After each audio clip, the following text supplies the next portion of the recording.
This is a sports catastrophe production. Hey there, Heather, ho there. It's Jeff Cutter Diamond. Welcome you to another sports catastrophe on this day. And on this day, November 19th, 1995, the CFL crowned a new Grey Cup champion. And yes, it was an American team. You'd be thinking, huh? There were American teams in the CFL? I know the CFL in 2021, there are 9 teams, they're all Canadian. Well, this is where I come in. So let's put some context. So in 1993, San Antonio decided to pay up the big bucks and get a CFL franchise, which was weird how the CFL decided to want to put American cities in there. The CFL had financial woes. It's plain as day to see. Anyway, so San Antonio decided to sneak their way into the world of the CFL. So they needed to do something quick.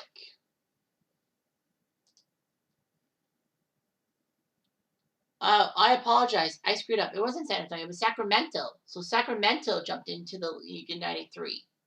The league would add 3 more American teams in 1994 and all that. So it was amazing how they would get a lot of things happening and all that.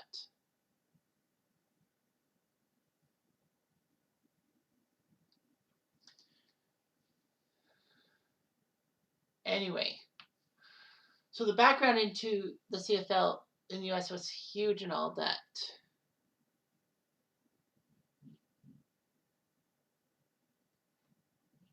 So San Antonio attempted to, but failed miserably. Portland wanted to try, but they failed. And all that. Sacramento was 6-12. And then, there's a lot of problems. There would be 3 more American teams: Baltimore, Las Vegas, and Shreveport. Having a team in Shreveport, Louisiana, that was weird. And you got Las Vegas and Baltimore. More on Baltimore later. But anyway, then the CFL in 95 had 5 American teams: Baltimore, Birmingham, Memphis, San Antonio, and Shreveport. So none of them stayed for 3 years. Anyway, the weird thing was that they put all the Canadian teams in 1995 in the same conference. And then they put all the Canadian and American teams in divisions. So it would be a weird playoff system and all that. This was called the Wind Bowl because of the heavy winds that had plagued Regina. And the winds gusted up to 50 miles per hour or 85 kilometers per hour. So Baltimore and Calgary qualified. They both were 15-3. They both were pretty good teams. Calgary had the legend of Doug Flutie and a lot of other great players too, like Dave Sapunjits. Baltimore had the power of Tracy Ham, Mike Pringle, and a good defense. Too. Baltimore had issues in 1994 because they wanted to become the Colts, but the Colts would not allow it to happen. So anyway, someone's probably trying to call me out on my San Antonio stuff. And to be honest, I think you're right. Sorry about that, guys. But the fact of the matter is that Baltimore couldn't use the Colts, so they were called the CFLers in 94. It got to the Grey Cup final in 94, but lost on a famous last-second field goal by Louis Paseglia. It's amazing how when I watched the replays of the 94 Grey Cup, I don't get the CBC coverage.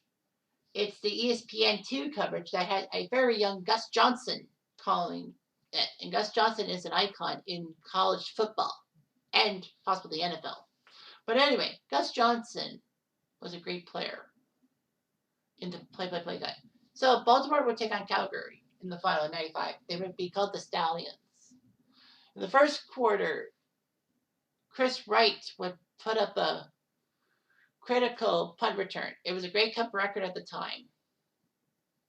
When he scored a punt return 2:20 into the game. Calgary would take a 13-7 lead on a touchdown pass from Doug Flutie to Marvin Pope. Baltimore would respond with 4 straight scores, including 3 Carlos Huerta field goals against the wind, and one was for 53 yards. So that's what happened. And then later on, O.J. Briggs blocked a Tony Martino punt for Calgary with 8 minutes to go in the half, which was scooped up by Alvin Walton for a touchdown. In the third quarter, Calgary would score a Doug Flutie touchdown run. But then Tracy Ham, the other quarterback, responded with a touchdown of his own. Ort and Carlos Huerta put up 2 field goals. And the final score was 37-20 Baltimore. Tracy Ham was the most valuable player, throwing for 213 yards and rushing for a touchdown. Dave Sapunches was named the outstanding Canadian with 113 yards carrying and all that.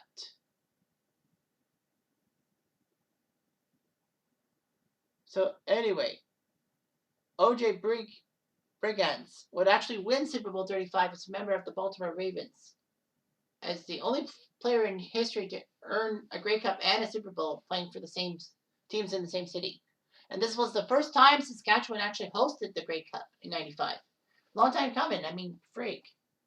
And so many other cities. Why didn't you go with Regina? Anyway, so Baltimore had a tough task and all that. Well, they beat Winnipeg and San Antonio in the South Division playoffs. Calgary would take down Hamilton and Edmonton. So that was hard to believe. Yeah.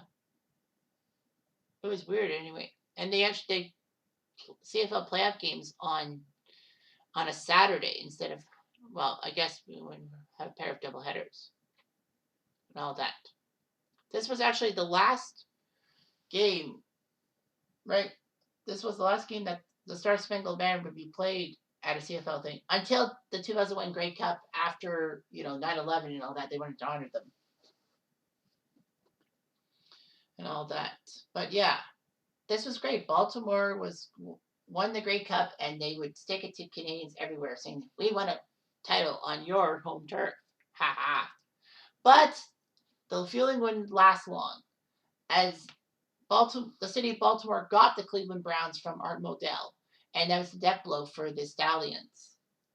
However, this has a fairy tale ending, has a happy ending, as the Stallions were sold to a Montreal businessman, Jim Sparrows. So he got the team to Montreal, which had suffered without CFL football since 1987 at that point. And then they got their team, they started at Stade Olympique in 1996. They played well. They were constantly in the Eastern Final, trying to get to the Grey Cup final, which they finally won the Grey Cup in 2002. And that was the team I decided to jump to after Doug Flutie left the Argos for the CFL. So I decided to be a Montreal Alouettes fan. Ironic that, I'm a Montreal Alouettes fan, but I don't cheer for the Habs and all that. And I'm a Leaf fan. But fight me on it.